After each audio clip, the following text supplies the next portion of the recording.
¿no es cierto?, del siglo XIX, había visitado la Patagonia y había sacado una conclusión. La Patagonia no tiene valor económico porque no hay condiciones para el desarrollo de una vida humana normal. Esta era había sido la conclusión de Darwin, por lo cual había muchos que pensaban que la Patagonia, ocupar la Patagonia no tenía sentido porque no, no iba a poder explotarse, ¿no es cierto?, económicamente. Bueno, Roca tenía otra visión, ¿no es cierto?, y tenía una visión derivada mucho más de una visión estatal y de soberanía que de una visión exclusivamente económica en esto. Y también se produce en el comienzo de 1879 el mismo debate en la Argentina. Es el momento de ir a la guerra contra Chile, en alianza con Perú y Bolivia, para terminar con el problema de Chile. No olvidemos que en ese momento todavía, 1879, más o menos los dos PBI y las dos poblaciones son similares. Es decir, el gran despegue vino. O es el momento, como pensaba Roca, y lo convence Avellaneda, de no ir a la guerra con Chile y ocupar los territorios del sur. No olvidemos que la guerra del Pacífico entre, ¿no es cierto?, Chile con Perú y Bolivia es entre 1879 y 1881. Roca llega al Río Negro el 25 de mayo de 1879, en el momento más álgido de la guerra del Pacífico. Y el tratado de 1881, ya siendo Roca presidente, que define la cordillera como divisoria y la Patagonia para Argentina, es en 1881, en medio de la guerra del Pacífico. Y en todo el proceso de mediación que hacen los dos representantes diplomáticos norteamericanos, ¿no es cierto?, en Santiago y en Buenos Aires en ese momento, para el conflicto de límite, bueno, la gran condición que planteó Roca, discutimos todo, menos que la Patagonia es Argentina. Discutimos la cordillera como límite. Chile, que reclamaba discutir la Patagonia, pero Chile, en este tipo de situación, ¿no es cierto?, tuvo que aceptar. Siempre digo, cuando en 1903 los alemanes descubren el salitre sintético, y esto hizo perder, ¿no es cierto?, al salitre, que era el gran valor económico de Chile en su sentido, y en 1909 se descubre petróleo en la Patagonia, ¿no es cierto?, ahí donde las dos opciones estratégicas de largo plazo adquirieron, ¿no es cierto?, un sentido positivo para Argentina y en alguna medida negativo, me parece negativo para Chile. Bueno, acá se ocupa, ¿no es cierto?, la totalidad del territorio continental. Ahora, en la segunda presidencia, es cuando Roca también toma una decisión en materia de expansión territorial decisiva, que es la ocupación, la presencia soberana de Argentina en la Antártida. Esto a veces es menos, ¿no es cierto?, es menos recordado. El primer país que decide tener una presencia soberana en la Antártida es la República Argentina en el año 1903, y al comienzo de 1904 se inaugura, de memoria así, la primera base en la Antártida. En esto hay una correspondencia muy interesante entre Roca, que es presidente, y el Perito Moreno.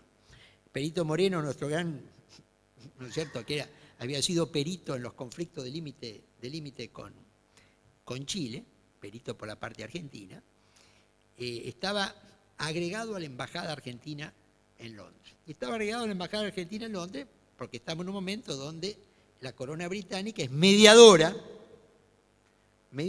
en el conflicto, ¿no es cierto?, de límites que derivó del Tratado del 81.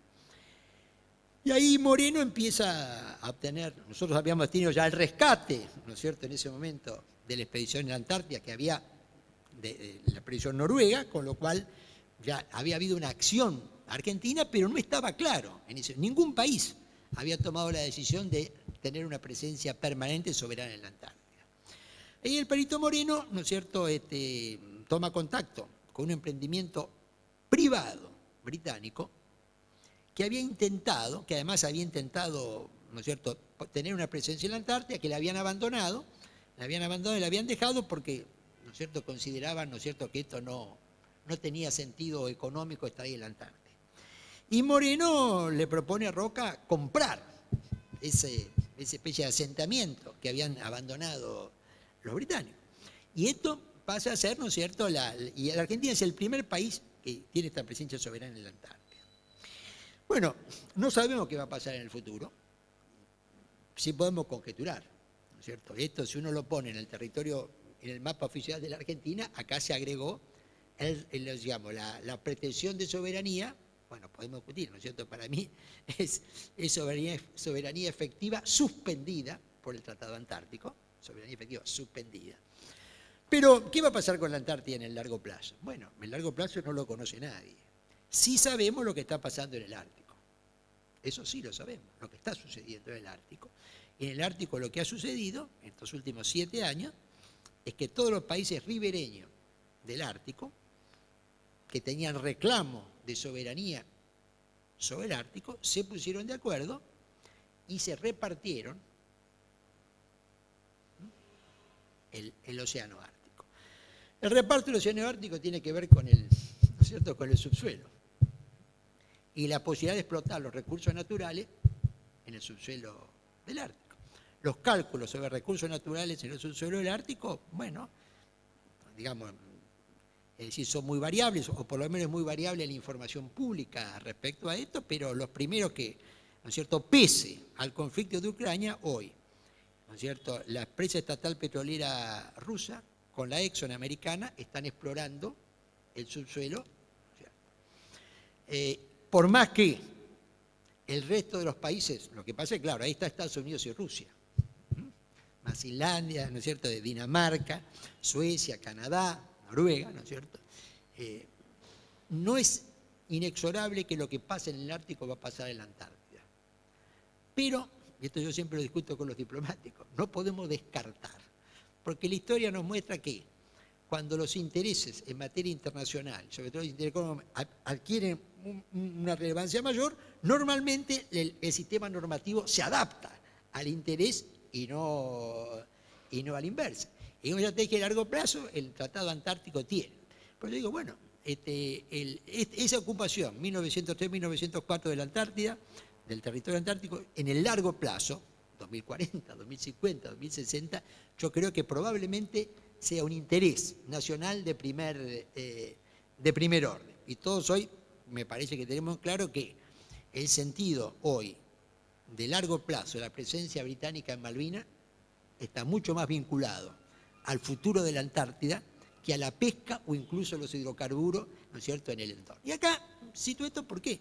Porque si yo observo, ¿no es cierto?, toda la acción de Roca como desde ministro de Guerra hasta su segunda presidencia, y este es un periodo 1879 a 1904, o sea que es un cuarto de siglo, ¿no es cierto?, donde él actúa, básicamente esta idea de la extensión del territorio y la soberanía pasa a ser fundamental.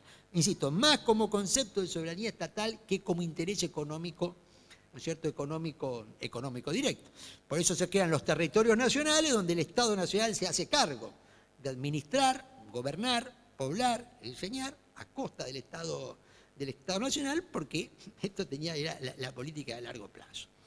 En estos 12, un dato político para plantear lo que en estos 12 años que Roca no es presidente, es senador por la ciudad de Buenos Aires primero, por la capital, y después senador por Tucumán. Y en el medio, ministro del Interior cuando la revolución del 90. Sigue siendo un actor político central, pero un actor político que no tiene todo el poder. Por eso no es reelecto presidente en 1892. Y en 1898, probablemente, si no hubiera habido guerra con Chile, Roca no hubiera sido elegido presidente. Causa central por la cual es electo presidente en el 98 es el riesgo del peligro de guerra con Chile, y Pellegrini, su competidor dentro de su partido, que dice, mire, renuncia a su candidatura porque dice, frente al peligro de guerra con Chile, Roca es el hombre más capacitado para dirigir el país. Y acá aparece, bajemos más específicamente ahora al tema de los espacios marítimos. Yo creo que acá mi comentario lo voy a centrar en la segunda presidencia. Pero un dato interesante de la primera presidencia, en el mensaje al Congreso en 1881, Roca dice explícitamente al Congreso que Bahía Blanca va a tener un gran futuro, porque ahí se va a instalar el gran puerto militar de la Argentina. 1 de mayo de 1881.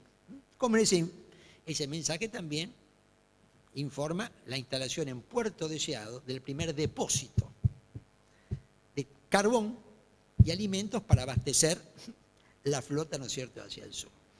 Digo esto porque muchos estudios, digamos, es decir, la idea de que en Bahía Blanca tenía que estar el puerto militar, ya Roca la explicita el 1 de mayo del año 1881 en el mensaje, ¿no es cierto?, el mensaje del Congreso. Después vienen estudios, pero su idea estaba ya, ¿no es cierto?, determinada en ese momento. La creación del Ministerio de Marina. Bueno, el creador del Ministerio de Marina, desde el punto de vista institucional, es Roca. Roca es presidente provisional del Senado, está para aplicar el momento político y la circunstancia política. El presidente Luis Empeña ha renunciado. En todo ese periodo Roca, que tenía una gran astucia política, ¿no es cierto?, es decir, no se equivocó es decir, no pudo poner el presidente que hubiese querido, pero siempre logró el vicepresidente que quiso. Por eso Pellegrini, vicepresidente de Juárez Celman, ¿no es cierto?, termina, ¿no es cierto?, es decir, y José Barito Uriburu, vicepresidente de Luis Empeña. Luis Empeña renuncia a una crisis política, José Barito Uriburu asume la presidencia, y Roca, senador por Tucumán, es presidente provisional del Senado. Es decir, es el número 2 de la presidencia. Incluso llega a ejercer la presidencia durante 100 días, que, ¿no es cierto?, enfermo Uriburu, que era un hombre, así como Pellegrini era un aliado, ¿no es cierto?, en todo este periodo es donde vuelve el conflicto con Chile, y de esa posición, ¿no es cierto?, Roca, ¿no es cierto?, va impulsando, bueno, todo el tema de, frente al riesgo, ¿no es cierto?, de guerra con Chile, la compra de los buques acorazados, que es lo que necesitaba la Argentina en ese momento para equilibrar todavía. Hablo 1895, 1896, el tema era equilibrar la ventaja que tenía en materia de buques acorazados Chile, ¿no es cierto? Pero es nominado por su partido, 1898, y ya electo presidente en marzo, él impulsa la convocatoria de una reforma de la Constitución Nacional, con dos objetivos. Ya electo presidente, tal es así, y él es presidente de la Constituyente, para dos cuestiones. Adecuar la cantidad de diputados a los cambios de población, creo más así como de 87 diputados pasamos a 125, para poner una idea, y crear 3 ministerios nuevos, porque él pensaba de que el país había cambiado mucho desde la Constitución de 1853, con la reforma de 1861, y que había que, los 5 ministerios que habían por Constitución, o sea, para cambiar los ministerios, en aquel momento había que cambiar la Constitución. Bueno, y decide crear 3 ministerios: Agricultura y Ganadería, Obras y Servicios Públicos y el Ministerio de Marina, ¿cierto? Él es el presidente de la Constituyente, él impulsa ¿no es cierto?, el proyecto. En realidad el ideólogo de la creación del Ministerio de Marina es Roca. Y esto tenía que ver, desde mi punto de vista, no solamente con una idea de modernización, ¿no es cierto?, de las Fuerzas Armadas y la necesidad que Marina tuviera una autonomía, ¿no es cierto?, en cuanto a su administración y conducción y gestión, sino que tenía que ver también con el papel que veía la Marina en cuanto a los espacios, ¿no es cierto?, a los espacios marítimos. Entonces, la creación del Ministerio de Marina es una iniciativa de Roca en la Constituyente, ¿no es cierto?, y la saca adelante, estos 3 ministerios. Sí, los 3 ministerios, digamos, necesarios para los cambios que había tenido el país. Roca sigue muy de cerca todos los, ¿no es cierto?, todas las gestiones que se hacen, sobre todo con los astilleros italianos, antes de ser presidente, para la compra de los buques acorazados. Bueno, por supuesto, hoy el antirroquismo, fíjense, lo digo porque muestra al extremo que se llega. Dice que Roca seguía de cerca las gestiones con los astilleros italianos porque estaba buscando un soborno. No sé si se llega al extremo dice, ¿por qué Roca estaba, digamos, siguiendo el tema de ¿no es cierto?, de la compra de los acorazados y la construcción de los astilleros italianos? Porque, digamos, se llega, cuando en realidad uno lo mira ya, ¿no es cierto?, desde su primer mensaje a la presidencia en 1881, ¿no es cierto?, cuando se incorpora el Brown, construido un astillero inglés, Roca siguiendo este tema como absolutamente exitoso. La creación del Ministerio de Marina responde a una idea de modernización militar, pero también de espacio, ¿no es cierto?, de espacios marítimos. Porque ya desde su primer mensaje, ¿no es cierto?, ya en el 81 como presidente, y ya después, ¿no es cierto?, es decir, balizamiento, faro, vías navegables, puertos, todo esto forma parte, ¿no es cierto?, de una política de Estado. De la creación, primer ministro de Marina, el comodoro Martín Rivadavia, ¿no? Detalle, el segundo ministro de Marina es Onofre Belvedere. Y ahí hay un cambio generacional, que también lo hacen también lo hace con el Ministerio de Guerra. Es decir, el segundo ministro de Marina, como el segundo ministro de Guerra, que es Richeri, es gente de una generación joven que ha tenido mucho contacto en Europa, ¿no? Los dos ministros han estado mucho en Europa, ¿no es cierto? Belvedere ha ido a buscar buques, ha pasado periodos, ¿no es cierto?, largos siguiendo la construcción de los buques, ha traído buques, como Richeri ha estado en Prusia, ¿no es cierto?, ha estado en Prusia y en Bélgica. Pone ministros que rondan los 40 años, ¿no es cierto?, para los segundos ministros que está. Entonces, el ministerio, la creación del Ministerio de Marina. Pero hay otra cuestión que tiene que ver con el espacio marítimo, ¿no es cierto? Bueno, el primer presidente que navega el mar Austral y el estrecho de Magallanes es Roca. El 21 de enero de 1899, él había asumido el 12 de octubre de 1899, o sea, 3 meses después de asumir la presidencia, tren a Bahía Blanca. Ahí en Bahía Blanca hace una visita a las obras en construcción del puerto militar, que él como presidente visita 2 veces antes de la inauguración. Y ahí, barco, el acorazado Belgrano. Y desde Bahía Blanca navega todo el mar Austral, ¿no es cierto?, que está contigua o que es prolongación marítima del territorio patagónico. Es el primer presidente, ¿no es cierto?, que hace este viaje. Y pasará más de medio siglo hasta que un segundo presidente que haga esto, que fue un presidente de facto, que fue Aramburu. Porque Irigoyen llegó hasta Comodoro Rivadavia, no fue, ¿no es cierto?, no fue hasta el sur. Todo esto tiene que ver con una acción de política exterior, tiene que ver con una acción diplomática, pero también tiene que ver con la valorización, ¿no es cierto?, del espacio territorial. El 15 de febrero, en el estrecho de Magallanes, suma al crucero ligero Patria y a la fragata Sarmiento, que estaba recién incorporada. De manera que son los 3 buques, son los que llegan al estrecho de Magallanes, donde Roca se encuentra con el presidente chileno, Errázuriz, primer encuentro de presidentes argentino y Chile en la historia. Este viaje inaugura lo que después se ha llamado la diplomacia presidencial, es decir, los presidentes jugando un papel en la política exterior. El espacio marítimo, ¿no es cierto?, 3 buques de la Armada chilena enfrente, y acá, ¿no es cierto?, el ministro de Marina Rivadavia integrando la comitiva del presidente, solamente 2 ministros, el otro el ministro de Agricultura, me parece que ganaría, pero acá es donde vemos, ¿no es cierto?, es decir, los buques de guerra como el instrumento de la diplomacia. Los buques de guerra en este tipo de viajes se transformaban en esa época como grandes embajadas del país, donde al otro presidente se lo recibía en el buque, se lo agasajaba, ¿no es cierto? Es decir, el buque de guerra contaba cosas que después con el avión perdió su sentido, ¿no es cierto? Todavía, fíjense, cuando en los años 30 se hace el intercambio de visitas entre el presidente Justo y el presidente Vargas, en ambos casos se repite una división, ¿no es cierto?, de la flota de mar, ¿no es cierto?, que llega hasta Río de Janeiro y viceversa. Y cuando el presidente Roosevelt, en la época de Justo, año 36, visita a Buenos Aires, el presidente norteamericano, para participar, ¿no es cierto?, en la conferencia interamericana, viene también en una división de la flota, ¿no es cierto?, estadounidense. Es decir, la flota jugaba un papel, digamos, no digamos en política exterior, sino como un instrumento de la diplomacia, ¿no es cierto?, en este punto. Roca vuelve, en ese momento estábamos en conflicto con Chile, con Errázuriz esto atempera el conflicto, y atempera el conflicto en alguna medida resuelve un tema que después jugó un papel importante, que fue separar la disputa fronteriza de límite de la Puna de Atacama del resto de la discusión.